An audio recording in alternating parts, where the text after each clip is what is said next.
Welcome back to the Panic Room, guys, for a very special book review today. We've got lots of new things happening in this review. It is our very first book review by an author who sent me their book. I know! I'm so excited. And it would never have happened if it wasn't for David over at David's Book Reviews. David, thank you so much.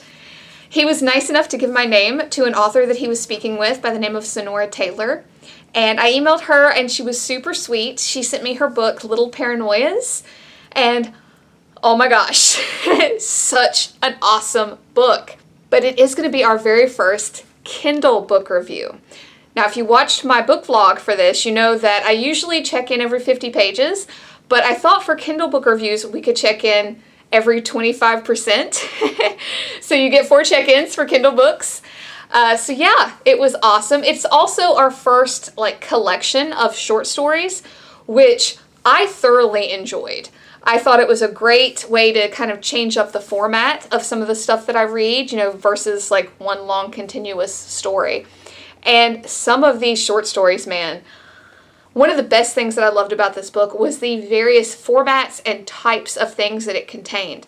You even got poetry in this book, okay? Awesome ones too. There were 2 poems, I think, and they were both really well done. I really respect people that can write poetry. I think that it is a very hard thing to write, and it's even harder to do well. And I really think she hit it out of the park with both of the poems in this book. So yeah, loved that. And I love the fact that so many of the short stories were various lengths, because some of them seem to be, and it's kind of rough on a Kindle sometimes to kind of gauge pages because, we all change the fonts. But some of them, were a couple of pages, and some of them seem to be maybe 10 to 12 pages long. And I thought that was awesome. I think you got a little bit of everything. So if you like short stories, if you like longer stories, if you like poetry, this book had something for you. And I was kind of wondering how to do this review because obviously, much like with certain dark things, because of the way the book is constructed, there's really not a whole lot of spoilers to be had. So I guess that's a good thing. However, I did wonder, how to construct this. So I thought what I could do is maybe pull out a few of the stories that I really, really loved that kind of jumped out at me and just sort of talk about why. I think this is a wonderful book. If you are into short stories, if you like horror, period, but if you specifically like horror short stories, you should definitely go pick it up. It's very digestible. I read it in a day and a half.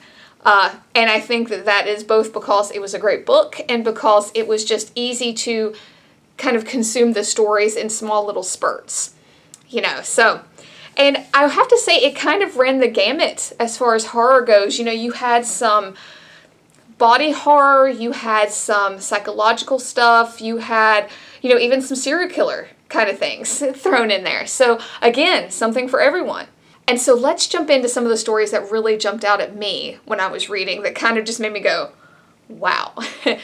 The first one is actually mentioned in the little epilogue in the back of the book, and it is called Hearts Are Just Likes. And I don't think I'm giving anything away here, but it said that, it was an updated version of the Telltale Heart. And even before I read the epilogue, as soon as I got done with that particular story in this book, I was like, holy hell, this is the best take of an updated Telltale Heart that I have ever read. It is so spot on for nowadays. It's crazy. Absolutely crazy. And she couldn't have picked a better way to go about this. Even the social media aspect of it, the particular facet of social media that she focused on in that story, is just perfection. Absolutely perfection. It wove itself into the Telltale Heart theme better than any other thing I could possibly think of as a way to update this story and bring it into the present day. And I think you will agree with me if you read this, that it is both a commentary on social media culture as much as it is an update of that story. So another story that I thought really stood out to me, put me in mind way back when, if you watched my very first book review, it was on the Nirvana effect. And in that book, there were these things called living cemeteries, and it was because some people got so caught up in the chip in their head that they just sort of floated. Like their body was still alive, but their mind was off in this digital wonderland. And there's a similar story in here about life after death and a serum and living cemeteries. And it is a really, really awesome story. And I think you guys are going to know what I mean when I say it has great Halloween nostalgia. You know, it's put me in mind of like a cold fall crisp day. And I know that sounds a little weird, but I could smell the leaves. I could hear the bones. You know, I could feel the sadness in this story. It had a wonderful campfire spooky effect, while also being, again, really good commentary on the idea of life and what constitutes a life. And yeah, it was called Weary Bones, and I really loved it. I really loved it. It checked all the boxes for a good spooky story. Not necessarily horror, although it could be, especially if you fear death. And if you fear, you know, what comes after. But for me, it was just a really awesome spooky story, and one that kind of made you think, which I don't mind either. And you know, what I really liked is some of the stories were so short that it sort of hit you like a punch in the gut when you got to the end. There was this one about, and I think it was called Stick Figure Family. And we have all seen this on the back of your minivans, on the highway or wherever, stick figure families.